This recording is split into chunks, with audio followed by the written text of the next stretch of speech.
ሰላም ሰላም ውድ የእማቤት ዩቲዩብ ተከታዮች ሰላማችሁ ብዝዝት ይበል። እንዴት ናችሁ? ሁሉ ሰላም ሁሉ አማን። ሮመዳን እንዴት ይዟችኋል? እኔ ጋር እጅግ አሪፍ ነው፣ እጅግ ጥሩ ነው፣ መልካም ነው። እግዚአብሔር ይመስገን። ለዚያ በቃኝ። ክርስቶስ ይመስገን። ከሌሊቱ 7 ሰዓት ተኩል ነው አሁን ነው ገና ስራ የጨረስኩት። ይኸው ገና ነው ባናልኩት ማለት ነው። አዋራጭ ሲያርጉ ነው የሚሄደው ረመዳን። ብቻ ማመስገን ነው በዚህ ሰዓት በዚህ ጊዜ ስላደረሰኝ ኢየሱስ ክርስቶስ ስሙ ይባረክ። እኛም ክርስቲያኖች ጾመኛ ነን። እግዚአብሔርን እያመሰገን ስራችን አዋራጭ እያደረግን ነው። እግዚአብሔር ይመስገን። ዛሬ ደግሞ ደስ ብሎኛል። እኔ እንጃ አላውቅም። እግዚአብሔር ይመስገን። ሰሞኑ ጉንፋ ይዞኝ አዋራ አድርጎኝ ነበረ። አሁን ግን እግዚአብሔር ይመስገን ሰው እየሆንኩ ነው በክርስቶስ ኢየሱስ።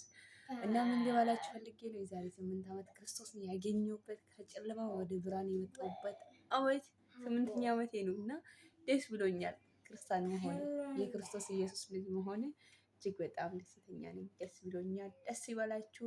ዩቲዩቤን ሰብስክራይብ፣ ላይክ፣ ሼር አድርጉልኝ። እንግዲህ አበረታቱኝ፣ ትልቅ ሰው አድርጉኝ። እናንተ ነው የምጠብቃችሁ። እኔ የእናንተ ልጅ ማን አለኝ? እህታችሁ ነኝ።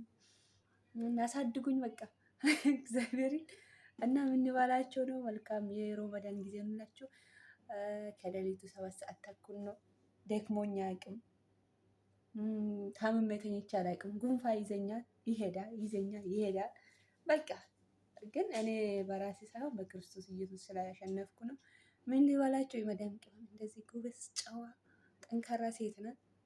ግን አንዳንድ ሰዎች ጣልቃ የገባችሁ እንደ ማማሳ የሰው ህይወትን